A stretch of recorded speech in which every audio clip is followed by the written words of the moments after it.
ভাষণ দিলেন আন্দোলন সংগ্রামের প্রাণ পুরুষ এদেশের মুক্তিকামী জনতার হৃদয় স্পন্দন হেফাজতে ইসলাম বাংলাদেশের সংগ্রামী যুগ্ম মহাসচিব কারা নির্যাতিত নজরুল আলম শাইখুল হাদিস ইবনে শাইখুল হাদিস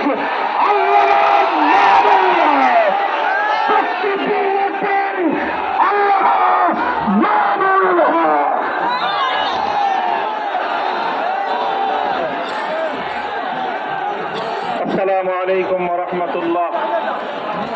الحمد لله رب العالمين والصلاة والسلام على سيد الأنبياء والمرسلين وعلى آله وأصحابه ومن تبعهم أجمعين.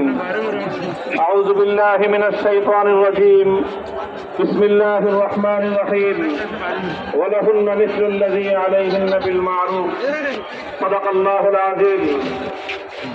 আজ 2025 সালের 3রা মে বাংলাদেশের রাজধানী ঢাকার ঐতিহাসিক সোহরাওয়ার্দী উদ্যানে আয়োজিত হেফাজতে ইসলাম বাংলাদেশ আহত এই মহা সমাবেশকে লক্ষ্য করে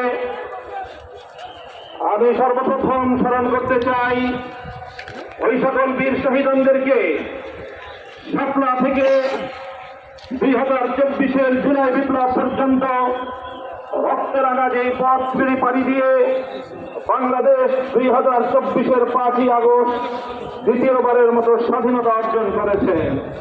সেই স্বাধীন বাংলার মাটিতে দাঁড়িয়ে আমরা শপথে বাণী উচ্চারণ করতে চাই, রক্ত দিয়ে স্বাধীনতা এনেছি, প্রয়োজনে রক্ত দিয়ে সেই স্বাধীনতা আমরা রক্ষা করবো ইনশাআল্লাহ।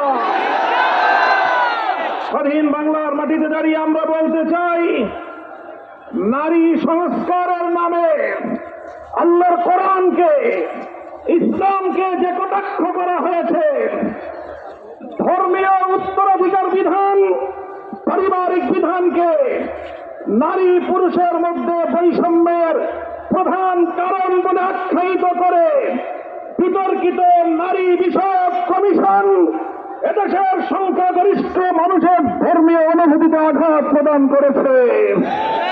ধর্মীয় অনুভূতিতে আঘাত প্রদান করবার অপরাধে তাদের বিরুদ্ধে